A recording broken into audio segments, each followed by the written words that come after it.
Hi, I'm Jamori, and I'm currently pursuing my master's in art education. I was inspired to pursue art education by two different art teachers that I had in high school.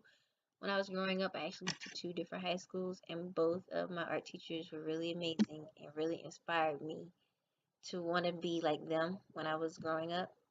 When I went to undergrad, I wasn't sure though that I had what it took to be an art teacher. So I decided to explore different fields of art. And during my time at undergrad, I did take a few art education courses and did some field work, but I still wasn't 100% sure that I could do it, or I didn't feel like I could. So I exited school with a BA in art and a minor in art history. And a few years ago, I decided to go back to school and pursue my master's. And initially, when I came back, my field was web design and new media. But along the way, I had some incredible instructors and I had people telling me that I could do it, I could be a good teacher. So I decided to change my major to art education and pursue my master's in that instead of the web design and new media.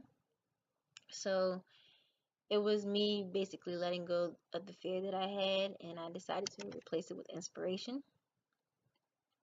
And as an art educator, I want to encourage students and enhance their learning abilities and help children and students to discover their creativity. And I want to inspire great minds like my teachers did for me, because I always felt like that's one of the biggest things they did. They were like some of my biggest supporters. And if I were to become an art educator where I reside now in Charlotte, North Carolina, the students in my art class would more than likely be culturally diverse. Charlotte is actually considered a melting pot, so we are a very diverse city. We are so diverse that most of the people here actually are not Charlotte natives.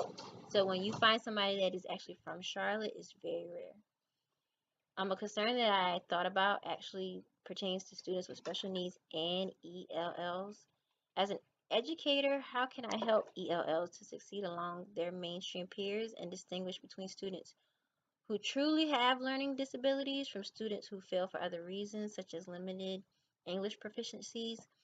From some research that I've gotten or read over, it does appear that sometimes ELLs are placed in classes labeled as having a learning disability, and it's really not that they have a learning disability, but they are actually still learning to speak English, and it does take some time. So that would be one of the big concerns that I have. Hope you guys enjoyed the video.